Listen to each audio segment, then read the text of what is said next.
Hari ini kita bertemu dengan seseorang yang luar biasa, terutama adalah pasangan yang luar biasa, bukan hanya seseorang, tapi pasangan yang luar biasa. Siapakah mereka? Nanti kita akan berkenalan dengan mereka berdua ya.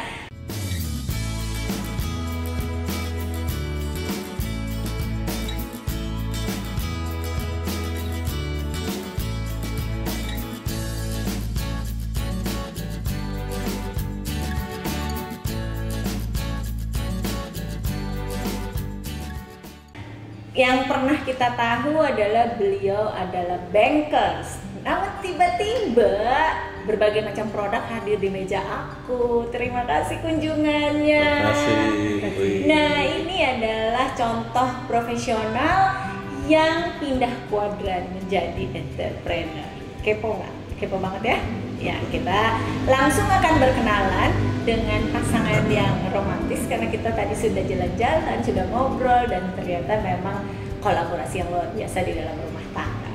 Ya, mulai dari Bapak memperkenalkan diri dan siapakah si cantik di sebelahnya. Silahkan. Ya, terima kasih Bu Uwi. Perkenalkan saya Dede. Ya sesuai dengan cerita dari Bu Uwi, memang ceritanya pindah kuadran ya. Pindah kuadran dari profesional menjadi belajar menjadi entrepreneur gitu. Yes. Dan ternyata memang perlu perjuangan ya, perlu ikhtiar, kerja keras, karena kalau dulu mah tiap bulan sudah ada kepastian gitu kan. Oke. Sudah ada kepastian Sekarang berapanya. Sekarang justru harus memastikan karyawan bisa dibayar gajinya dengan tepat. nah kan, baru pembuka udah seru. Tapi Pak Dede lupa kenalin sebelahnya yang cantik ya. Kenalin sebelahnya dulu dong yang cantik. Silakan. Ya ini alhamdulillah 2015 setelah saya kurang lebih 25 tahun menjalani profesional seorang diri gitu ya. 2015 bismillah kami bekerja bersama-sama dengan istri saya yang cantik ini yang sudah berarti 27 tahun ya sudah bersama-sama mendampingi saya. Awalnya sih keluar dari bank itu nggak langsung bisa mengeluarkan produk ini gitu. Karena dulu saya senang ngajar, kurang lebih sama seperti Kak Uwi ya. Berbagi ya, berbagi Kang, ya? dulu, sharing dulu, bikin lembaga pelatihan, ngajar di kampus. Bikin lembaga pelatihan. Ya, gitu. Oh, ternyata Kang Dede ini seneng mengajar juga. Ya. Jadi lembaga pelatihannya sekarang di mana? Karena pandemi ya, jadi memang dulunya jalan dua-duanya gitu ya, pelatihan jalan, terus kemudian produksi jalan. Ya qadarullah karena pandemi ya udah kita fokus dulu ke ini, yang pelatihan sementara di stop dulu gitu. Oh, istirahat dulu. Tapi Ya. bukan udahan kan? Bukan. Istirahat dulu, Ya. jadi fokus ke Oke, ya. Mangga Umi. Oh, jadi nah Umi ini di dalam kolaborasi bisnis ini Umi sebagai apa, Kang? Ya Umi lebih banyak karena backgroundnya kebetulan kurang lebih sama Teh Uwi aja, bawa marketing lah alhamdulillah. Oke, kelihatan sih dari sejak datang tuh udah kelihatan lebih marketing dari Kang Dede nih. Kalau saya karena fokus di produksi, saya dulu di perbankan juga banyak di back office gitu. Jadi lebih banyak bikin SOP, gitu ya. bikin prosedur, bisnis proses yang bagus, yang jualan. Oh, jadi benar-benar doa kombinasi yang bagus ya. Ya. Keren banget. Silakan Umi, mau dengar Umi Dian ini. Umi silakan memperkenalkan diri, bagaimana menjadi pasangan Kang Dede dan silakan ceritakan. Assalamualaikum warahmatullahi wabarakatuh. Waalaikumsalam. Sebagai istri yang memang senantiasa selalu harus support suami. Nah, dikala beliau memutuskan untuk resign, kemudian berubah kuadran, ya ayo kita sama-sama merintis usaha apa yang bisa kita rintis untuk kelangsungan hidup keluarga dan untuk kelangsungan karir. Dan karir itu kan harus di kantor saja. Nah, karir itu bisa dari sebuah usaha yang kita buat sendiri. Karena kita berharap kita bisa bukan sekedar buka lapangan lahan rezeki buat kita, tapi gimana caranya membuka lahan rezeki buat orang lain.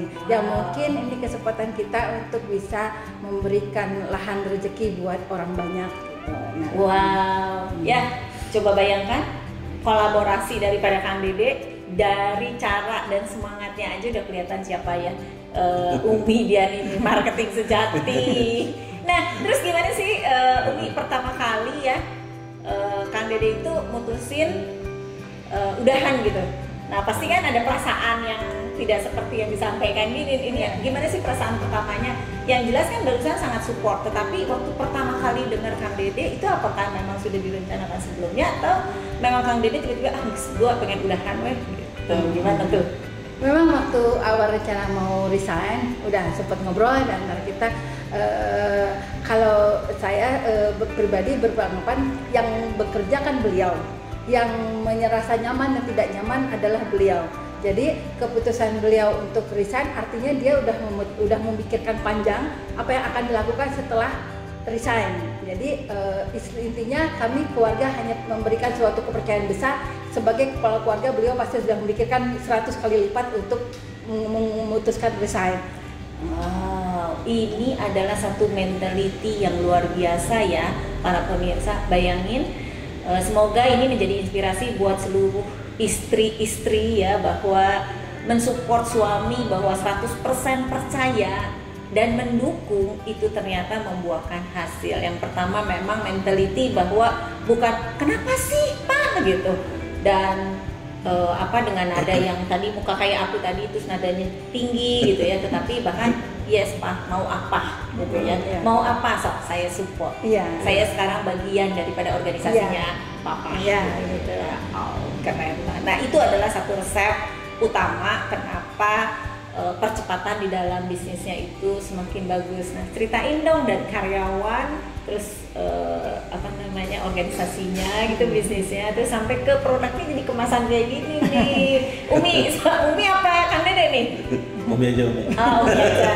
Nah kolaborasi aja nanti Umi sama Kang Dede melengkapi ya. Karena ini kan semua orang kepo dan ini bisa jadi inspirasi. Bahkan barangkali ada yang mau jadi reseller, ada yang mau jadi dropship gitu ya, nggak menutup kemungkinan ya kan. Nah makanya Umi cerita dulu secara lengkap inspirasi ini, karena yang pertama tadi mentality seorang istri yang luar biasa. Itu sudah meleleh hatiku. Silakan Umi. Jadi 2015 awalnya kan memang karena bakat dan kesenangannya beliau ini adalah mengajar, kita buka usaha pelatihan dulu. Nah, itu berjalan sekitar 2 tahun. Kemudian tahun 2017 kita membuat pabrik tempe karena berpikir pertama gini, banyak di Bandung lebih dari 70% penduduk kita itu kan senangnya tuh makan tempe. Bukan senang Bu, Umi tiap hari harus ngeliat tempe. Kudu itu dibacem, digoreng, disayur, dioreng, naon gitu, segala gitu. Nah, kita supaya ke pasar tuh rata-rata kan dari produksi tempenya dari tradisional. Nah, kemudian belum ada nih yang metodenya higienis, peralatannya higienis. Nah, kayaknya perlu nih, kita pengen tempe itu berkelas butik, berkelas bakery. Jadi gimana caranya pabrik tempe itu orang masuk ke pabrik tempe tidak ada berkesan bau-bau limbah. Wow, higienis. Berarti nanti kedepannya bakalan ada education juga dong ya? Justru di kita itu education holiday gitu ya. Sejak awal berdiri sudah berjalan. Kita memang jadi tempat anak-anak pelajar, mahasiswa sampai orang umum untuk belajar tempe di kami. Cakep. Kemudian tempat pabrik kami itu kan di perumahan. Tempat orang bertanya, kok di perumahan? Gimana tuh tetangga? Izin tetangga dan segala rupa. Nah, justru kita mau membuktikan bahwa pabrik tempe di perumahan pun bisa berjalan dengan baik tanpa mengganggu sekitar. Termasuk limbah? Termasuk limbah, karena kita sudah membuat pengolahan limbah khusus dengan biodigester. Biodigester. Jadi limbah yang masuk ke situ keluar menjadi gas dan pupuk cair. Wih, sudah diolah. luar Sudah diolah. biasa. Jadi tidak buang ke solokan. Oke, jadi yang pertama mentality istri untuk support suami. Yang kedua memutuskan bahwa setiap hari di dalam keseharian orang Bandung tempe itu udah nggak asing. Iya. Nah gimana ini jadi makin tidak hanya di Bandung gitu maksudnya se-Indonesia. Dan yang terutama dibuatnya higienis. Karena apa? Ramah lingkungan. Di mana berada di komplek pun tetangga nggak komplain. Komplek. Karena apa? Karena tadi menggunakan Biodigester biodigestor, di mana limbahnya diolah kembali, akhirnya keluarannya menjadi pupuk cair dan gas. Oke, wow. Lanjut, jadi kepo banget tuh kan para reseller, para dropship gitu ya. Jangan lupa subscribe dulu channel yang Tunia Dwi Boro. Silahkan. Nah, kemudian berjalan 2 tahun, setelah 2 tahun berjalan, ternyata banyak yang menanyakan dari Kalimantan, dari Sulawesi. Ada pertama-tama beberapa klien kita waktu pelatihan. Ya itu yang mulainya dari awal-awal. mana network? Ya, dari network klien. kita. Ya, Ini ya. gimana? Kami ingin nyoba, kami ingin makan produknya Janada, gitu kan? Janada, Kita oke. CV Janada Corporation. Oke. Nama perusahaannya yang Janada Corporation. Corporation. Jadi ini nama perusahaan yang Dede dan Umi ya, teman-teman. Brandnya Kis Tempe. Oh, produknya Nama brandnya Kis Tempe. Kis Tempe. Ya, oke, nanti kita lebih dekat akan melihat produknya dan bahkan nanti kita akan coba deh. Kemudian akhirnya gimana kalau kita bikin turunannya saja? Nah, turunannya yang lifetime-nya lebih panjang daripada tempe mentah. Karena kalau tempe mentah kita itu memang lifetime-nya 11 hari. 11 hari. Lebih panjang juga dari tempe di pasaran. Oh, artinya tuh pertama memang jualan tempe. Khusus tempe saja. Tempe Oh, mentah jadi saja. Umi teh produksi tempe. Tempe mentah aja. Oh, Selama 2 tahun dikirimlah ke pertama. Kalimantan kemana? Cuman kan kadang-kadang lifetime-nya cuma 11 hari. Jadi kendala. Ya, di kendala. Terus gimana nih? Jadi inovasi produk. Ya, inovasi pertama karena biar lifetime lebih panjang. Kan kalau keripik ini bisa 1 tahun. Iya. Kemudian bisa jadi cemilan, jadi oleh-oleh, jadi jajanan. Dibawa kemana aja, jadi masuk ke tas aku juga loh. Iya. Masuk di mobil juga ya. gitu. Iya, Bisa iya, pakai. iya. Cuman akhirnya ya sudah, gimana caranya bikin cemilan yang tetap healthy food gitu, tetap sehat. Healthy food ya, tetap sehat. Kalau yang BPOM udah ya. udah kalau yang tempe Bandung kan mungkin kenal tempe pakai tepung Yes, goreng, itu yeah. khas oleh-oleh Bandung. Yeah. Nah itu kan berarti masih gluten ya. Yeah. Nah kenapa kita pilih tapioka, karena dia non gluten. Oh, masuk jadi ke tepungnya ceria. tapioka. Jadi crunchy banget dong ya. Ya. Aduh, jadi keras, jadi pengen nyobain. Entar mengganggu waktu pemirsa kepo dengan Itulah Umi kenapa kali ini. pilihan kami membuat keripik tempe dengan pilihan tapioka untuk mencapai target yang orang diet itu yang nggak pengen gluten. Ya, saat ini memang kesehatan dan higienis dibutuhkan. Iya. Jadi semua orang tuh sudah mulai peduli dengan kesehatannya. Jadi produk Umi ini memang mensupport lingkungan dan juga mensupport masyarakat yang ingin hidup lebih sehat. Ya. Nah kemudian awalnya kita dengan standing pot biasa, terus berubah ke model kotak. Tadinya kayak gimana Umi? Standing pot. Standing pot tuh kayak gimana tuh? Standing pot tuh yang kayak yang pakai slip plastik gitu. Pakai zipper gitu. zipper pakai zipper Zipper gitu. gitu. Ya, ya. Cuman kan dia tuh makan tempat tuh pada saat dimasuk ke dus untuk kita kirim ke reseller. Kan kalau keripik ini kena volume, istilahnya kalau pengiriman. Nah akhirnya kasihan yang order atau reseller kita kan jadi kena biaya ongkir jadi lebih mahal. Oke. Karena volumenya besar. Sangat dipertimbangkan berat, ukuran dan bentuk. Wow. Oke. Kemudian karena kita ingin membantu reseller juga untuk tidak kena ongkir mahal, kita buat kemasan yang lebih Ringan, efisien, lebih efisien. untuk masuk ke dus lebih Banyak. lebih banyak tapi nggak kena ongkir besar. Nah kemudian pertama kita buat kotak dulu, kotak kayak dus kecil tapi panjang. Kita buat kemasan dalamnya aluminium. Dikemas dalam aluminium masuk ke Dus kotak luarnya kayak Oreo tin. ya. Nah, setelah itu berjalannya waktu kayaknya pas kita kepikiran gimana kayak lebih milenial lah gitu, lebih disukai anak-anak milenial, gimana caranya supaya ini lebih bisa booming lagi gitu. Akhirnya kita keidean, jadi kita buat tube. Ini adalah inovasi dari beberapa tahapan, dari 1, 2, mulai dari yang standing, terus kemudian media kotak gitu ya, terus kemudian yang lebih simpel, yang tube ini.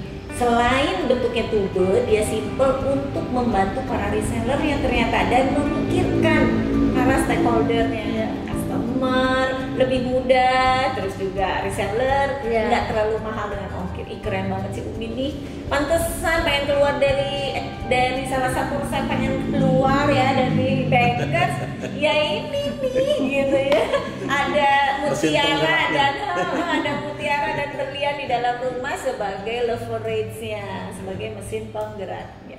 Lanjut Umi. Aduh semangat. Alhamdulillah buat kita kan brand baru ya. Setiap brand baru itu kan butuh suatu effort yang lebih besar. Bagaimana caranya supaya brand ini dikenal banyak orang? Bagaimana brand ini bisa diterima oleh semua customer?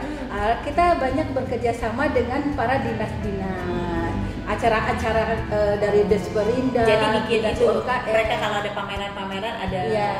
Terus kita ikut gabung ke komunitas-komunitas itu salah satu upaya kita untuk bisa dikenal oleh mereka, dan upaya kita untuk bisa melegalitas setiap produk kita. Karena kita cuma bilang produk kita oke, produk kita baik, tapi nggak ada yang pihak ketiga atau pihak luar yang menyatakan melegalitas itu bahwa itu tuh oke gitu.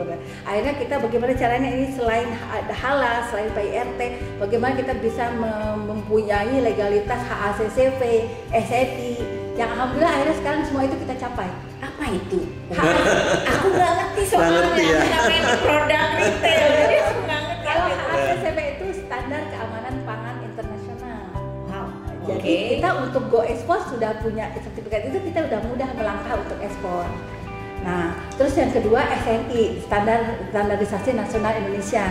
Mungkin kalau yang biasa orang melihatnya di helm ya, di SNI kan. Ya di helm ya, benar ya di Aqua kan, Aqua. Di helmnya Andi ada SNI. Ya benar. Nah, kita produk keripik tempe juga kita berstandar SNI. Jadi bukan hanya helm ya. Jadi walaupun memang tidak wajib ya. Tapi dipenuhi sendiri supaya supaya memperkuat dan meyakinkan kepada brand sendiri. Itu tujuan kita supaya ada pihak dari luar yang mengatakan bahwa produk kita ini baik, nggak cuma ngomong si ownernya saja, dan ada sertifikasi yang menyatakan itu, membuktikan. Itu tujuan kita supaya customer makin percaya dengan produk kita. Validasi dari customer lah ya. Validasinya. Ya, kalau anak sekarang bilang testimoni. Iya. Kalau validasi bahasa kita kan yang Umi ya. Jadi para pemirsa, ternyata untuk membuat KIS ini prosesnya KIS Crunch, karena memang crunchy sih, KIS Crunchy. Nah ini itu ngebuatnya ternyata dimulai dari mentality daripada para warga yang ada di dalam pembuatan ini. Salah duanya adalah shareholdernya, yaitu Kang Dede dan Umi Dian. Nah ternyata Umi Dian tuh mentalitinya, yuk kita sama-sama selaras dulu. Nah setelah selaras, apapun bisa jadi akan baik.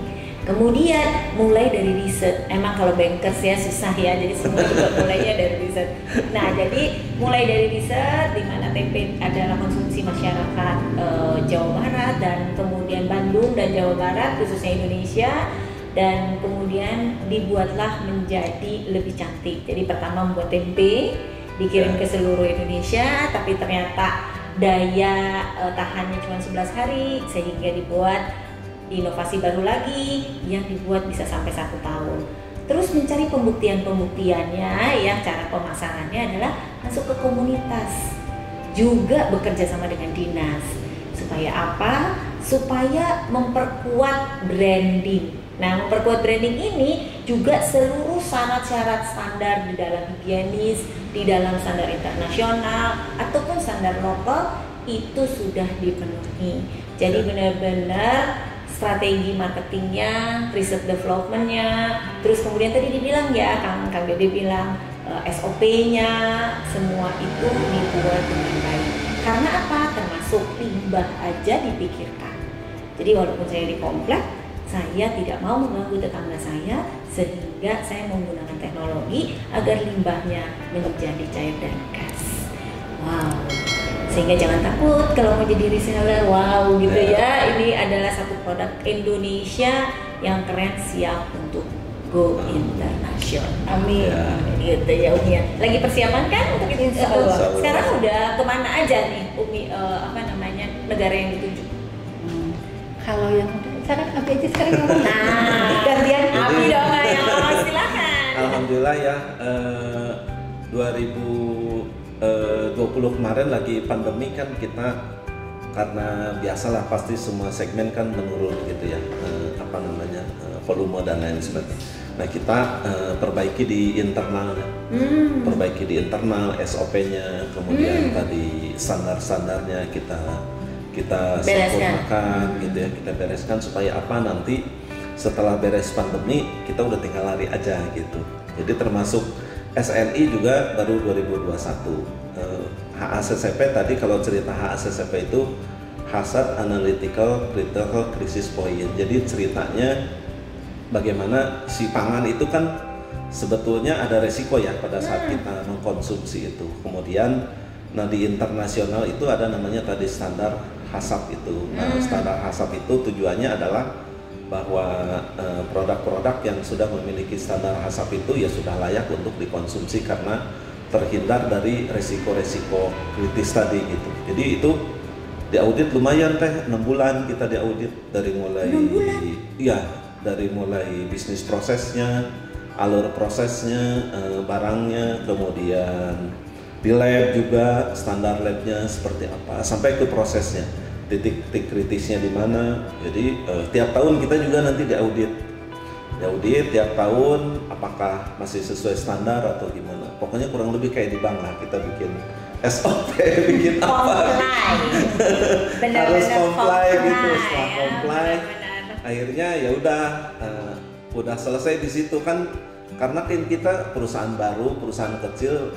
Pikiran saya kalau nggak leader saya harus different gitu, jadi harus ada pembedanya, jangan sampai ya udah itu aja. Yang pertama tadi dari kemasan, kemudian dari validasi tadi yang Uwi bilang. Akhirnya ya udah setelah beres HACCP, ya udahlah tanggung nih HACCP, ya udah kita standarin aja gitu. Kita buatlah SNI gitu, daftar lagi tuh ke SNI. Insya Allah qadarullah nanti tanggal 18 kita insya Allah dapat SNI Award. Wah, gimana itu di Jakarta? Di Jakarta itu seluruh Indonesia, semua perusahaan besar, kecil, menengah yang sudah memiliki SNI itu dilombakan, dikompetisikan. Oh, itu tuh lagi ajang kompetisi. Nah, hari Kamis ini Pak Anugrahannya. Alhamdulillah katanya kita terpanggil. Kamis besok. Ya, berarti ya para pemirsa, kan kita nanti ada edisi berikutnya adalah ngebedah pabriknya Kang Dede sama Umi ya. Jadi episode kedua sekarang ini kita mendengarkan cerita ternyata comply banget.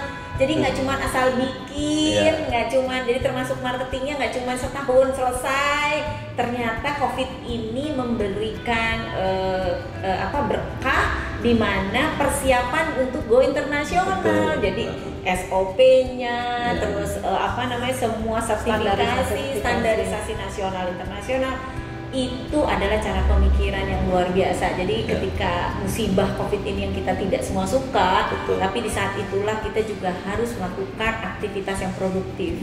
Dan standarisasi ini adalah aktivitas produktif. Dan alhamdulillah kita tadi yang Umi cerita dari dinas itu, di Jawa Barat kita alhamdulillah 30 dari UKM yang terpilih untuk ikut program ekspor coaching program. Aku ikut bangga loh.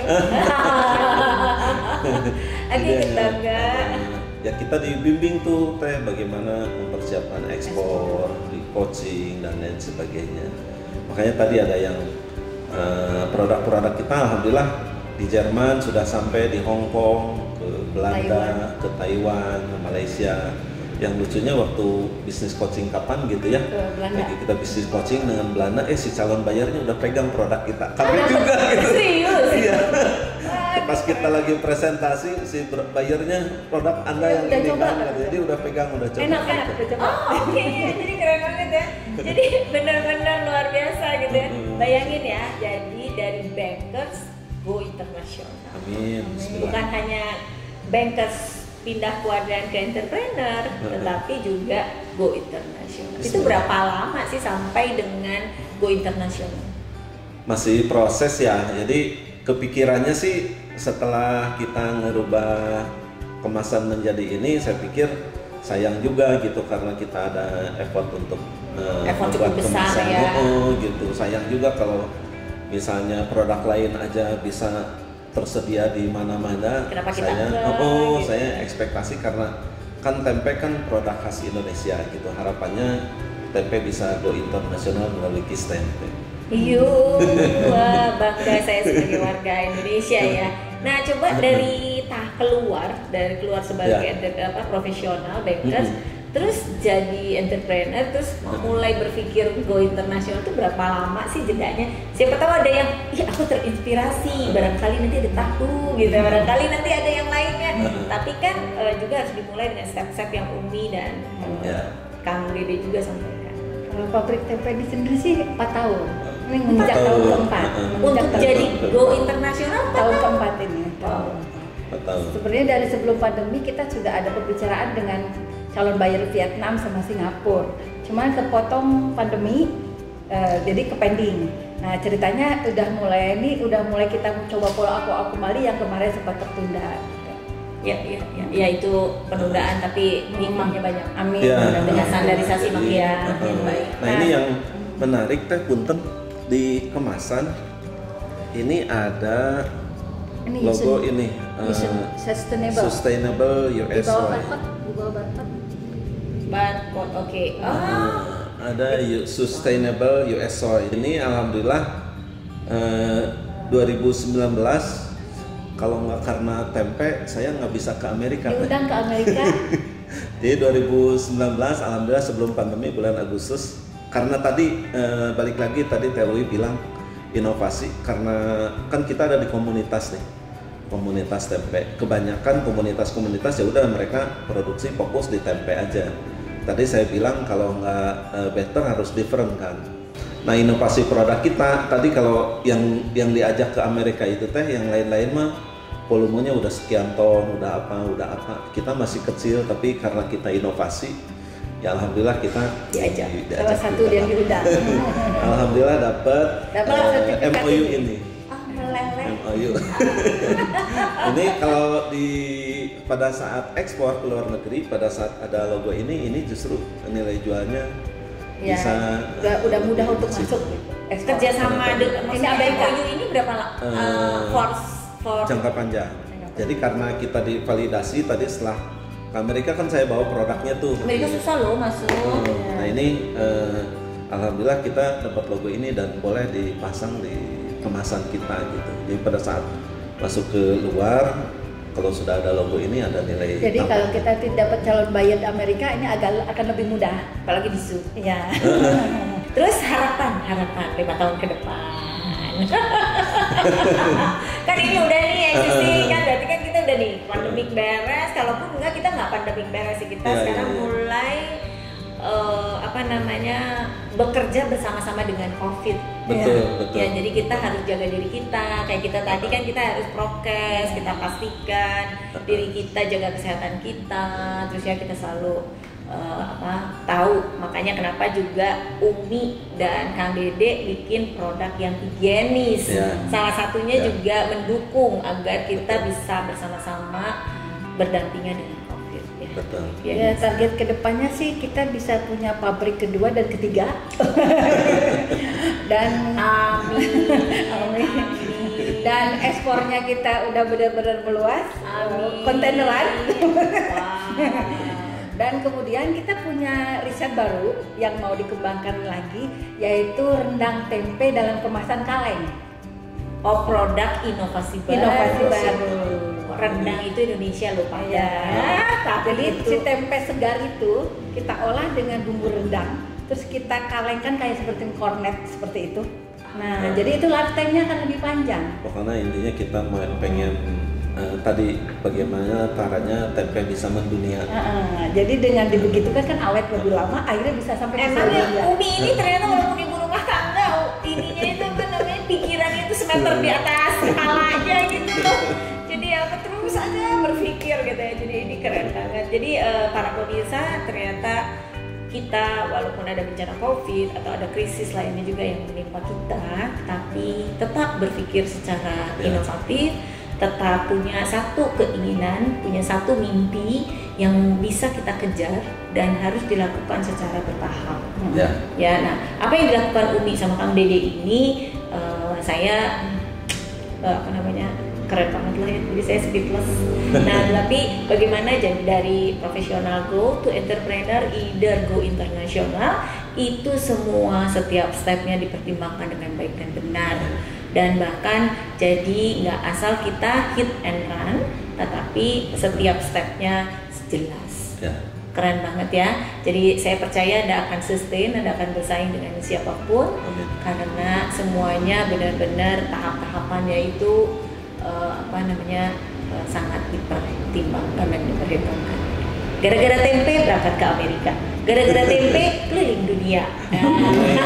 Di Belanda orang sudah bilang ini produkmu gitu kan. Jadi amazed banget ya. Sukses buat Kang Dede dan Umi dia. Nanti di episode kedua para pemirsa kita akan datangi pabriknya beliau berdua. Dan Anda akan bisa lihat bagaimana proses dari pembuatan tempe sampai masuk ke dalam kemasan ini. Ya. Terima kasih Kang Dede, terima kasih Umi Dian. Semoga menginspirasi buat para pemirsa dan bagi para pemirsa yang ingin jadi reseller atau dropship. Mau hubungin kemana? Umi, mana Umi? Silakan Anda sampaikan Umi. Ada IG-nya kita juga, sebutkan. Kis Tempe. Oke. Kemudian ada website kita, websitenya www.kistempe.com. Nah, demikian para pemirsa, ada pesan terakhir barangkali sebelum kita tutup dengan para pemirsa, silakan Kang Dede dan Umi.